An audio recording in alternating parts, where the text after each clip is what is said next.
prior, we're going to have the likes of...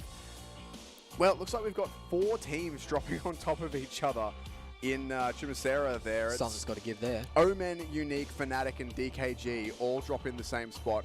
Omen and Unique in the same spot as well. Our 2 teams on the bottom is very tough. We'll have to see if that is indeed the way that it plays out, but that's the really big contest to look at. We do have, at least in theory, Tempo and Sol both going to Picado, Cloud9 up in El Pozo, but in scrims, they were apparently being pushed out of El Pozo and they might end up having to loot elsewhere. Either way, map is up, flight is up. We are heading from the northeast to the southwest, ending up just over the prison island, and already a bunch of our teams are leaving the plane. Yeah, this is perfect for all the teams, really. This is almost the optimal plane route for this map. It gets everyone where they need to be.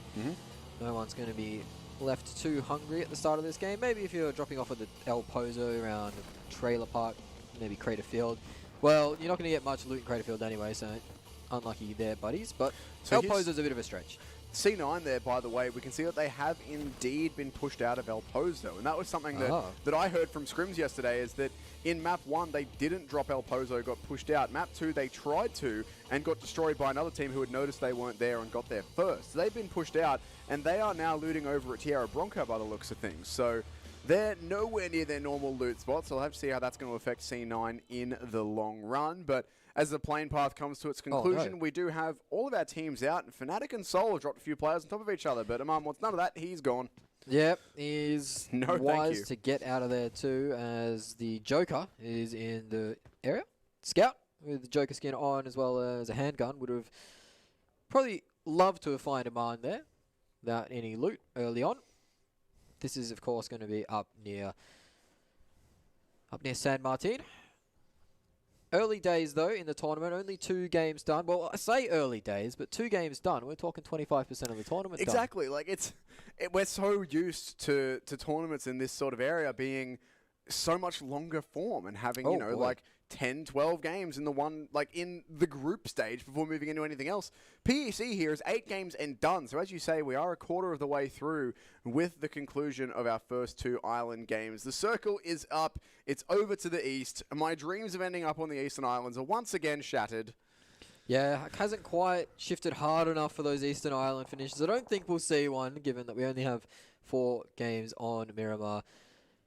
I can't see any team severely disadvantaged by this, really. No one chose to drop on that military island. Unique did choose to move themselves over to El Pozo, but the rotations on this map are quite kind. The cars are quite kind. The roads are quite... Yeah, so it is pretty easy to get into the first few circles. Now, things that are interesting for me off the bat, DKG have been left alone in what we thought was going to be a potential 4-team clash in Chumacera.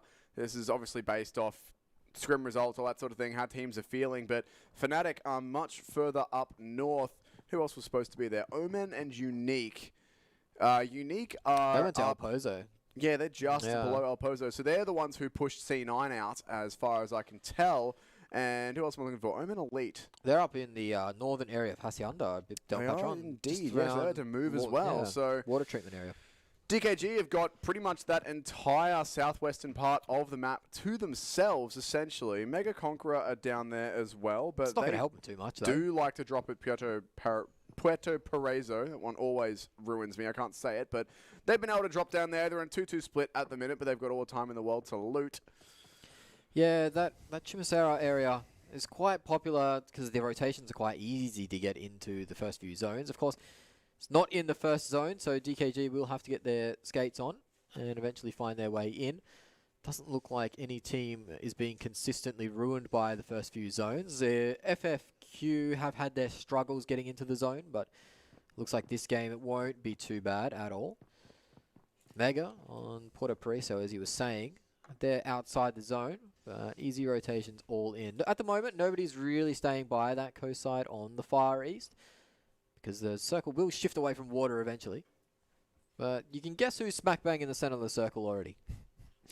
Surprise, surprise, it's your boys XQF hanging out pretty much dead center. And so far, I mean, we have seen that they're a team that A, likes to get central, and B, like to be very, very nimble on the rotates as soon as the circle goes away from them. So have to keep an eye on that sort of thing. Zute again is out in his own here. He's got to get a move on. He's been dropped first for Omen the last couple of games, but might actually have a chance onto Ash here. That said, though, he does have the flank coming from above him. Needs to keep moving here. His team, I think, are going to be just a little bit too far away to get any meaningful support onto him, and Scout's going straight for the frag. This is not someone you want to run into. Scout with the spray down. Does run out of bullets just at the wrong time. Zute manages to escape on 1 HP almost. Surely Ash not. Trying to get the refrag, but it is Sixless from downtown saving his brother in arms. These two have been getting very close on the Twitter. They've got the belief they have each other's profile pictures and stuff like that. It's cute. But Sixless has managed to save Zute for now. Of course, the bombs will rain down as well on this. Ronak does manage to get the pick up as well onto Scout. Scout, one of the star players from Fnatic. There's a lot of talk about him when this roster got signed about being a superstar. Can't wait to see if he can finally get his head in the game and start getting some of these kills, getting some of these big performances. Looks like Fnatic are pulling off this engagement now after wearing the first knock. I mean, I'm not really surprised that they've gone for Zute there. It's been a bit of a thing that Zute's been out on his own in the opening stages of these last couple of games, but this time at least he won't get punished for it, and Fnatic might actually run into Omen. Sixless spraying away, does some damage. He's not able to find anything off of it, but Fnatic again are another one of these teams that really don't want to be wearing too many losses early on here. Yeah, Sixless known for this usage of the sniper rifle, one of the best in NA. Glad to see him starting to get into his work here, as Omen have been very quiet in the first 2 games, as you mentioned, so I think they're one of those teams that you really want to see succeed, especially with the circumstances. They come in here as a replacement team. They have a very, very fresh roster, and then a sub on top of that, with Wi-Fi being a pretty recent addition himself. So the team you do want to see get some games together and start to put some points on the board. Absolutely. I mean, the other 2 NA teams are doing very well for themselves so far, both sitting up in the top 5-ish, I think, or very close to it. But Omen, still looking to see them pick it up. Of course, they are a very capable team with a lot of star power amongst their rosters. Yeah. It's just a matter, of course, of getting it to mesh and going up against these teams like the Chinese teams that can't be overstated, do play this game full time. Oh, man, Prung's had a blunder. He's had a blunder. As he's fallen out of the car early days. That's not fun stuff for him.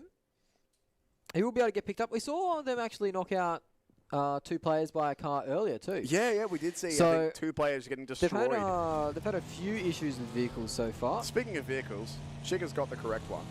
This is it's the least safe vehicle in the game because you just have no cover. Well, but the cool factor's through the roof. Actually, no, that's not true. It's not a sidecar. It's the least safe vehicle in the game. Well, it's pretty easy to have a cool factor through the roof when you don't have a roof. This is true. It's not really going through much. I think the 4-wheel drive is probably the best car to have on this map. Oh, yeah, but I mean, you could roll around the desert in a convertible. I imagine with tunes going, your hair that's probably pink if you're an NA player at the moment, blowing in the wind. Yeah, no, that's true. They are very fond of dyeing their hair pink at this current moment. I think 3 of them have. I think it's uneven. Zute has it. I'm not sure if Sixless do it. I can't remember. Either way, Paraboy, again, is getting himself some good damage done. This time looking to clean up Ash on Fnatic. Once again, Fnatic a team who really don't need to be wearing losses here, and they will be trying to get away from this one. But Paraboy is going to be hungry for it. XQF have been a very big fan of getting themselves some nice high angles with good cover early on and just looking for these early engages. Always is very lucky that none of those land from Coolboy. Yeah, Fnatic have been, well, it's out of the fry pan into the fire, really. Moving from Omen Elite straight into XQF, so they haven't been able to find themselves any respite. This is towards the center of the circle too. As we mentioned, XQF were bank smack in the center. There are a lot of teams starting to join them now, as I think Omen might have spotted the success that teams were having just crashing the center of the circle. Now they're starting to do the same too. Fnatic, they're looking for anything as Team Queso starts to rain in, and that's going to be a double dinger for Dexy. He's managed to claim 2 kills via the elimination of that vehicle. And that's 2 welcome points for Team Queso. We were struggling in the tournament. Yeah, they need to get themselves some more points happening. They got a grand total of, I believe, well, no points off game 1 and 3 off game 2. So it's very welcome. One of our teams that, I mean, we've seen a lot of them in the past, and we've seen them have some really, really solid performances. So hopefully they'll be able to pick it up heading deeper into PEC. But they certainly started off better here on map number 1 or in the desert, map number 3 for the day. But I mean, again, I don't want to overstate it, but I also feel like I can't. This tournament, we're going to be halfway done in the next 90 minutes. There is so few games, so little leeway for our teams. It is getting to the pointy end of things. And tomorrow is going to be a very exciting Silly Sunday, as teams will start to get a little bit more desperate and start taking a little bit more risks, more chances will be offered up. We're also, tomorrow, for the teams who are lower down, we're getting to the point of nothing to lose, where it's like, if you go for... Come on, son. There we go. Perfect. There we go. Just use the GTA physics of if you turn the wheels, the car rights itself. We are getting towards the point of, you know, let's say you're a team who has a much lower ranking, like Fnatic are currently looking to, as they are wearing some more damage here. If you're a team who is lower down, as Team Queso are looking to get some more points, then sure, if you go for a crash and you die, you don't get any points. But then you didn't have any anyway. And if it works for you, you can boost yourself up quite a bit. As Team Queso are looking to do just that, choosing to play for the eliminations here. Got to be careful, though, as XQF, one of so far the best teams in this entire tournament, have themselves a Overwatch position over pretty much half the map. Yeah, they are. Scout now the only remaining player from Fnatic, as Zute is getting sprayed at once more. Zute and getting shot at in this tournament are a pretty iconic duo. But Scout, he's stuck between two teams as well, so you don't really expect much of Fnatic out of this game. As Omen, again, are wearing some pressure. Wi-Fi does get knocked by Strider on the high ground. Sixless medding up. Might be able to get a smoke off and get a revive going, but if Strider knows the location, it's going to be very difficult. Wi-Fi not on full HP. Sixless is going to stick the res. Looks like Zute and Carnage have managed to find themselves in the huts below as well. They're going to need to start pushing out and scaring Strider off this angle. Yeah, they need to at the moment, they just need to help their buddies out. Otherwise, Oman are going to drop a couple of players here as Strider is charging around essentially unchallenged here. Carnage and Zute very well could have a line on this, but not finding it just yet as their two teammates up on the hill are in very risky situations. Getting out a whole bunch of smokes. The Synergy players aren't going to be sure exactly which one the players are hiding in, so at least that gives us some cover, but never mind. There's a second knock. That's Marco on the high ground as well. So this is a third party getting involved, and that's going to be Dexy claiming his third kill as well.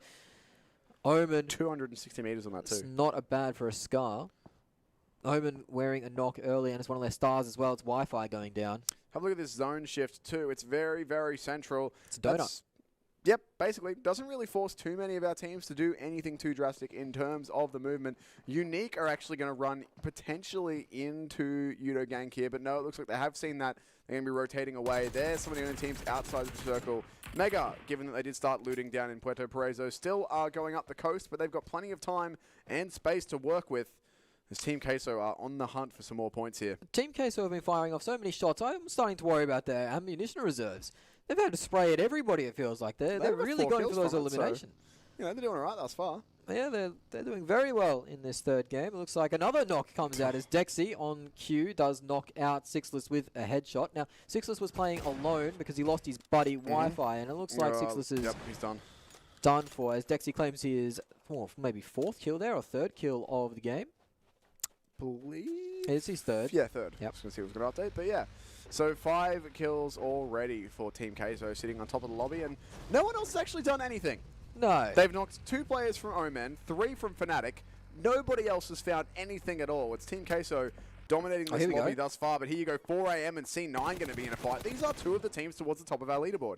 Yeah, Huskai getting some nice information there and spraying in. Does wear one on the shoulder in return, but it looks like he's going to escape narrowly. Throws a nade in frustration more than anything, and it's not going to land anywhere. Uneven is playing the front, though. He's going to be able to get the information if the vehicle rotates and call these fellas off. It looks like they are disengaging from this. Both squads are trying to find themselves a better position. It looks like Svano might actually be looking for an alternate angle. He does pull off it. That's not a good vehicle to try and move around in, especially on those hills. Yeah, no, it's not exactly the most nimble of beasts. It's up there with the style points, I think, for me. I'm a fan of a combi, but not exactly the most practical in a desert. Or just really in this game, let's be honest. For anything other than going to the beach or living in, I think it's horrible.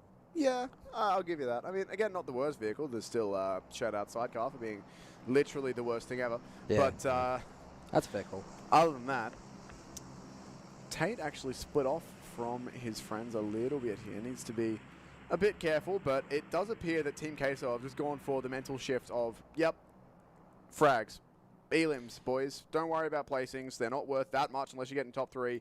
We might as well just try and boost our points before even making to the placings. And That's, I think, a very valid call to make, given the point system that we're using.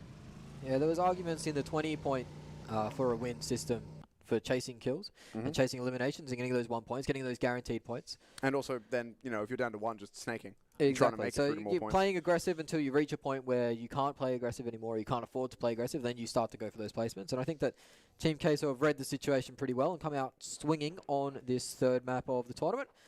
Seoul have managed to regroup, find themselves a nice little area. They're in the junkyard area, just trying to close up, trying to secure themselves a location going into these next few circles, because we are starting to get towards the hairy end of the game. As Chica is knocked out, that's a long-range knock from Dali. That's a really big line to hit on. Oh, not this Not going to be able again. to confirm anything from that. And yeah, look, it's one of the most annoying positions on this map, I think. If you have a team, a competent team up here who have got themselves good long-range firepower and ammo and the skill to hit the shots, it's going to be very difficult to deal with. Speaking of difficult to deal with, Zute, going to be grenades coming his way from Synergy. It is a 2v4, though, for him and Carnage. Yeah, and Synergy will know that this is where Omen are sitting, and they'll also know that they're two-man strong. You see Austin on the flank, really. Schreider on the high ground as well. So this is good positioning at the moment from Synergy. They have the one player close up. That's a very well done for closing that door there. Very important, actually. It's one of the nuances to try and avoid getting naded in the face, as Zute does manage to do that very quickly. But he's under pressure now, as they know his location, and Carnage, well, can't move. He's pinned down, and if he does try to move, the player from Synergy right under him will hear him as he actually enters the house. A little bit of a breach going on. This is brave. I mean, the thing is, Synergy can risk it. They can go for this info play, and Sylvia's got to be feeling pretty good about, at minimum, a 1-for-1 here. And if he can trade, at least his team in a very good spot. He spotted Zute. He does Zute exactly on the know cross. where Zute is. Zute's going to put some shots through and go away. Does cobble one board around the corner of the building, but will be hiding it out. And now, essentially, Zute's just got to try and get out, make the timing for Carnage to come in. He will be able to get in, get that frag, but there's the trade even coming through. Sylvia's going to get confirmed, so it's at least something for Omen Elite, but Schreider's going to go straight in. They're trying to clean up the last few players on Omen here, and that would be another devastatingly low point game if they go out. Another Molotov rains in onto the top floor. The nades will start piling out. They're actually just missing. That's so unfortunate. But Zute's scared off the res too. He's now going to drop a nade out the window himself. He can hear the players all around him. He would be terrified in this situation. No players tried to breach in yet. Carnage takes a lot of damage, and he goes down to the nade. Schreider manages to find the right angle. Now it is Zute versus 3 from Synergy. What can the young in-game leader from Omen do in this situation? He's managed to find himself out of the building. He might have just juked him. He might have just sold him a dummy. No, he hasn't. He's getting around the corner, and it's not going to be enough. The drop shot does come in, takes out Austin, but it is not enough, and he goes down. Schreider has cleaned up 2 or 3 of Omen, and they're down once more. Unfortunate stuff for them as they go out with 1 elimination point to their name. And that was, I mean, as much as this sounds horrible, all things considered, that was better for Omen. They were in the fight, as much as it was a 2-on-4. They played that one okay. And if Zute hadn't been scared off that res, which, by the way, great work from Synergy to do so, but if he gets that res, then maybe they're in with a chance in that fight. But better from Synergy, of course, to be able to lock Omen out. And I think for Omen, I mean, it's still doable to make it back into this tournament, back into a competitive place. But currently sitting at 3 points off 3 games, it's not a good start. No, not the ideal start, but again, they are coming into this tournament with nothing to lose, so there's no expectations on them. They're just going out guns blazing, it seems, which is good stuff. They did get picked off by Team Queso. That was a really unfortunate thing. I think if Synergy and Omen were left to their own devices, maybe Omen could have had a better showing in that fight. I agree. But with Team Queso on the high ground picking off Sixless and Wi-Fi, it was really unfortunate for them, as we see these 2 squads for the 3rd game in a row taking fights at each other, as Cool Boy has picked off Marco in the kill feed and taken his elimination as well. Manprung is laying on the deck, but this is going to be a lot of information now for Svano, a player that claimed 13 kills in our last game. Drax is in a very risky spot there. Bails out of his car just as it explodes, but now 4am, or at least Svano, know exactly where he is. Stuck's on the other side getting some long-range fire support in as well. And this is a very difficult spot now for Judo Gang, who had a really good first game. Second game, they went out in last place with 0 points, 0 elims. So while they did have a good start to the tournament, they don't want to go out early again here. They need to turn that trend around, and they will at least get the knock onto Svanos. They're starting to relieve this pressure a little bit, but there's a lot of work before they can be rid of this oppressive team of 4AM. Yeah, 4AM dealing with an unfortunate third party as well, as one of the XQF members is on the high ground, taking shots at him, taking shots from the high ground. Jumper manages to escape there. I thought for sure he was going to go down. Drax also hitting the deck pretty quickly. These are some of the lower end, well, lower players of Yudu now, as the HP bars on these players are getting very, very low. 2 players from 4AM have hit the deck. Jinhee on 1 hit point, does manage to get the med kit off. He's got all the information. Surely not a third game in a row where these two teams take a 4-on-4 fight versus each other. Scout out. That's Fnatic done. Fnatic out in 14th, and that's not the start they would have been looking for here in our first map. And actually, first map here on this map. Match on this map, there we go. And actually that is a 0-pointer for them as well. No kills gathered before they go down. So not good signs for Fnatic so far in our first 3 games of the day. But regardless, 4AM and Yudu still getting stuck into each other here. And the nades doing great work here from 4AM once again. Yeah, it is a bit of a hellstorm at the moment, as the nades from all of these 4AM players, they really want to clean up this fight quickly too. They're right on the edge of the zone. They don't want to be wasting too many resources on this fight. You can see the level 3 from Sucks being undamaged at the moment. He must have picked that one up from a crate at some point. He's going to go on the flank here. He is going to get caught out by Drax, I believe. He won't expect this player as he's going for the double spray down. He does manage to get 1 and the second. But Drax has been spotted by Haksai in the back, and he's going to get claimed. No! Drax has managed to turn it around. Suck now has to go for his third. He is going to claim the third, down to about 3 health. And Jinhee is going to find and confirm on jumper. This leaves 1 player alive. It's Fredo. What can Fredo do in this situation? Jinhee playing around the rock. He will know exactly where Fredo is, and that burning car. Orange actually nicked that first kill, or that last kill there as well, but as Fredo's down. There you go. That'll be Yudo leaving us in 13th this time, and for them, I think that was also a 0-pointer. So neither them or Fnatic manage anything going out very early on here. Oh, Dexy onto Cool Boy, so that's another knock for him in the books. It's Orange want to take advantage of this fight. They know it's 4 AM. They know there's been knocks handed out. No confirmed kills though, as Dexy does confirm Cool Boy. Orange right on to 4 AM. They're trying to take advantage. They do get a nice nade from Popov. He's managed to get a nade, but will they push in on this? Popov playing very passively still. Fire and Leon on the front lines.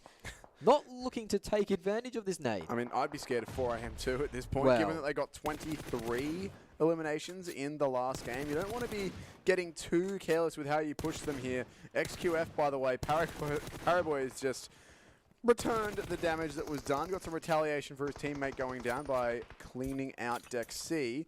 A little bit careful with the nade there, boys. Yeah, that smoke didn't quite land where it was planned, but that's okay, as Tate does go out to the zone as well. That's 2 players from Team Queso knocked out very quickly. So they're down, 3 now, so that's... Yeah, they lost 2 to the zone and 1 to Paraboy, I believe. Well, that happens to the best of us.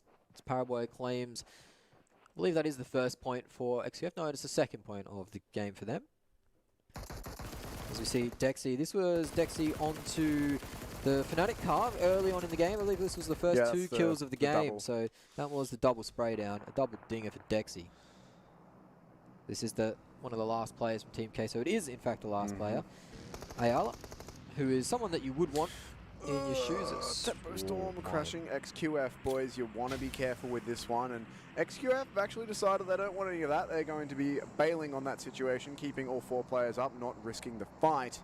You better be feeling confident if you're taking that fight. And Tempo Storm, they probably would be feeling pretty confident. They've had a good first 2 games. They're looking to take advantage of that because they have to take out XQF if they want to move up in the tournament, right? Exactly. They've got XQF and 4 AM are the teams above them, as Ayala does get taken out, so he will be bowing out. 7 points for Team Queso, though. Not a bad return. And as I was saying, 4 AM and XQF are the teams they need to start taking out if they want to move higher up in the tournament, as Schreider goes down to the car, leaving FFQ in the advantage on this fight. Dali does go down. Chopper joins him in the grave. This is a third party coming in. One of the last players from Synergy E, Austin X, has just gone down, and that might actually be them bowing out. Chopper does get confirmed by DKG. This is the This is the fight between Orange and 4AM that's been brewing for a little while. And with the blue at the back, they are forced to engage finally, 4AM.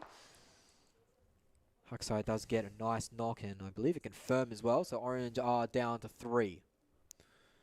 And they're still being cautious about engaging 4AM here, right out on the edge of the zone. This is the top left of your screen of the map there. Huxai with another one. He's starting to get chunked down now. You see that shield is gone just below the health bar. It's really taking a lot of damage. Once that's gone, you're dead, though.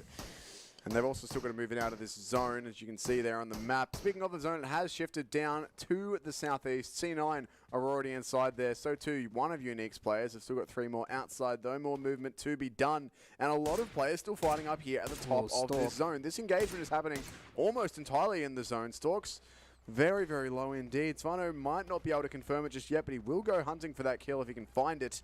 Well, the knock was from the zone, so he'll want to get the last hit there to confirm the kill, and it won't manage to happen. As Viper has been knocked out. That's Team Unique versus Soul.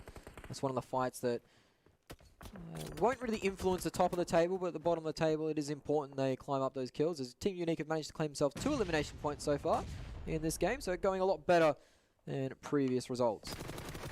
As Dali and Hades have lined up for Moxon, and he's just mowing them down. I believe that's 2 for them, and Team Soul get knocked out. FFQ get knocked out in rapid succession. That is a lot of points starting to be claimed by these Chinese teams, as XQF, 4AM still alive. DKG also sitting at the top of the table with 4 points for this game. Nico has been found out and taken down. A rogue from Team Unique has claimed that one. As Order has been knocked down. There's so much action breaking out across this map. Paraboy being lined up, and the shot misses. Suck not quite lining it up in time. Jimmy with a nade caught in his hand is going to try and get behind this bush. Bushes don't provide hard cover, but you're really not going to get many chances like that onto a player like Paraboy. It's so unfortunate to miss that opportunity, as he's such a big hitter for that XQF team. You've really got to get rid of him if you can. So still going to be looking for the damage here. And does so much damage towards Jimmy. Spots out these 2 players going for the res as well, but I think it's just a little bit too much cover from the car there to be able to do anything about it. And 4AM will use the smoke to disengage from that one. Still though, XQF, our current, well, not quite our leaders, but right up there, bleeding just a bit. Still a bit of work to be done as the zone closes in, and most of our players have now found their way inside it as we lose Orange in 8th position. Yeah, Pop-Pop couldn't quite get in the zone in time. Rain making his way in now. The European squad of Unique have him in his sights. Kitsune priming at nade. Rogue on the flank. He will get the knock.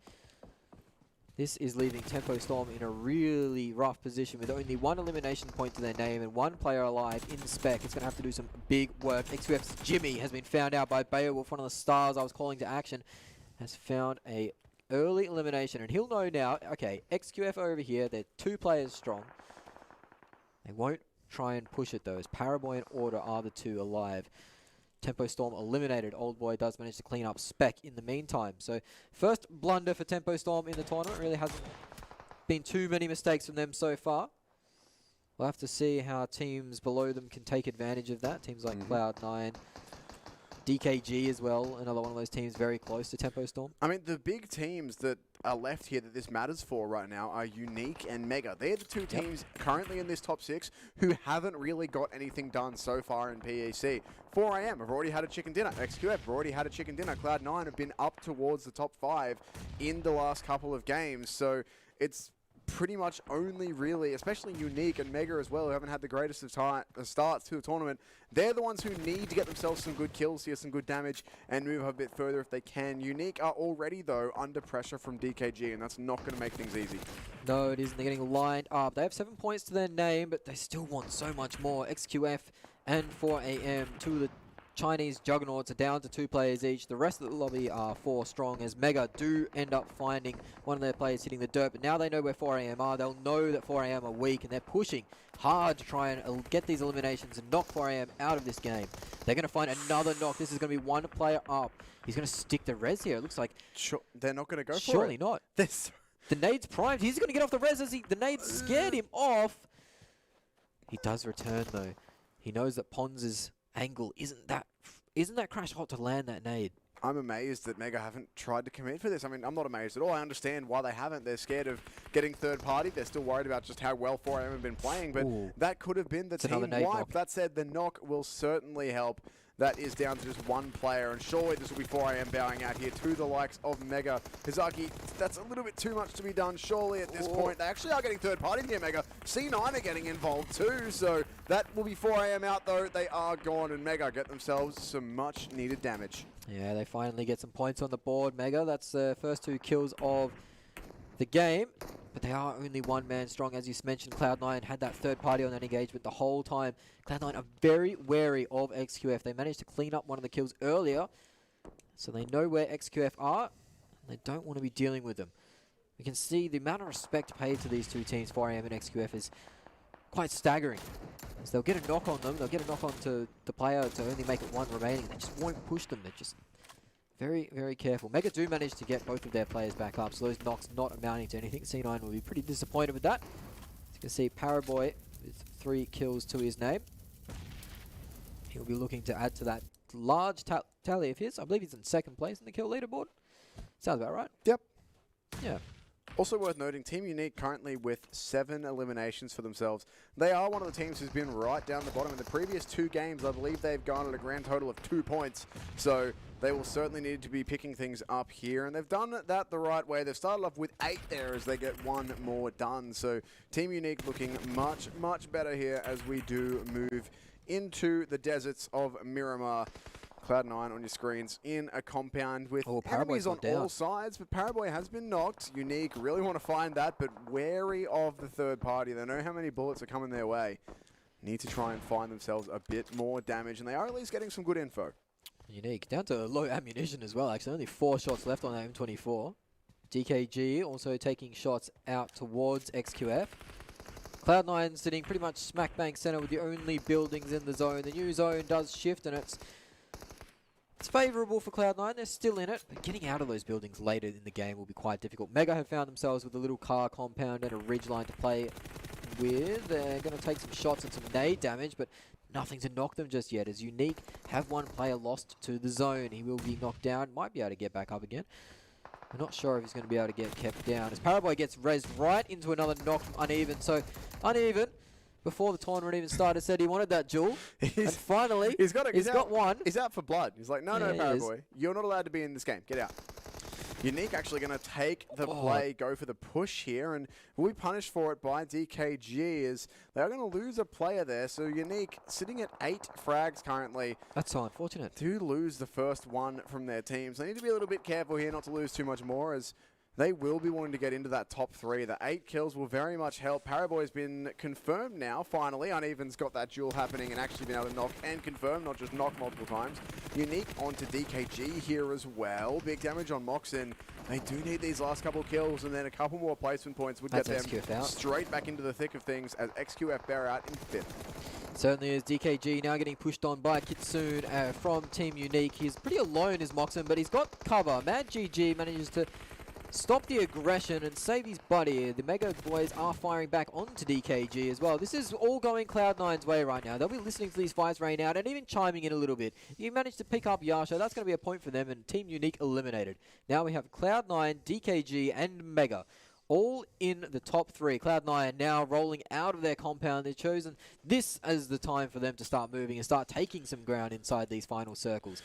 I mean, this could be a Cloud9 win. This could be the first North American victory here so far in PEC. They've got 4 players up. DKG are down to 3. Oh, that's a big nade too. That is a ridiculously good pair of nades from C9. Beowulf and Percocets both find knocks onto DKG players. They do. That is 2 players down from DKG. One bleeding out on the deck, ways away. He won't be picked up. And the confirm comes out from Uneven's nade onto Mad GG, leaving Mega with 1, DKG with 2. Mega now eliminated by the zone. It is a Cloud9 face-off versus DKG. Moxon's in the bin. He's not going to be able to get picked up. He's just there for information at the moment. Crazy has a lot of work to do from this position. I don't know if he's been spotted. He does have all of C9 bearing down on him, though. Does have a bit of a chance to grab some quick loot from his teammate behind him, but so much to do as DKG's other player, Moxon, does go down, so That leaves just the 2. Cloud9 looking very good to get themselves a win here. It would be 8 kills if they can manage it, which is not the highest win that we will have seen if they pull it off, but it's still a win. And given that they've been placing in the top 5 consistently so far, that would be a very good thing for them. Yeah, Molotovs start to rain out to try and deny some space, find some information. They have managed to pick up one of the players' positions. Just waiting for the first mistake to come out. Cloud9 being very disciplined here. DKG, the zone is at their back. They're not in the best position. They're going to have to start taking a few little ticks of that zone as it comes in. So you can see Crazy, he's biding his time. He needs to wait for these Cloud9 players to crest the hill. That's the best opportunity he's going to get. His teammates just trying to bait for him, draw Cloud9 up into the peak. That's the best chance they have. If they can isolate a 1v1 or even just a free angle for Crazy, he's going to be pushing up here. Essentially, have to push. They just want C9 to peek them. That's all they're looking for here. And Crazy's going to get a bit of info there, peeking up over this ruined car. Spots out a few of these C9 players, but they need to try and find these jewels. And it's a 4 versus 2 for Cloud9.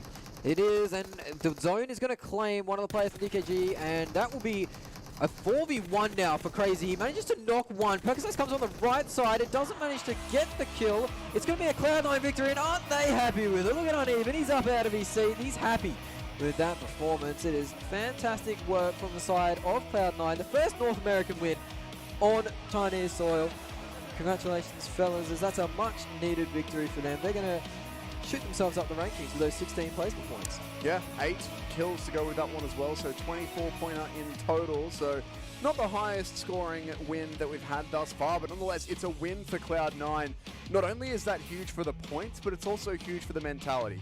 Game 1, they got a 3rd place, 0 frags. So they only got the 10 points from that. Game 2, they snuck all the way into 2nd with 1 or 2 players ending up against 4AM who were on an absolute tear. They get 12 placement points, 7 kills, so a better time, but still not that great. This time, they keep up the good placing and they get a bunch of kills to go along with it. So it's a point booster and it's a big momentum and morale boost for the Cloud9 boys as well. They'll be very happy with that. They will certainly thrilled. They'll be thrilled with that. Of getting a win this early into the tournament as well, their confidence is going to be sky high. North America's really showing up today in day 1 of the PEC. They got 1 game left. Can we get another North American win?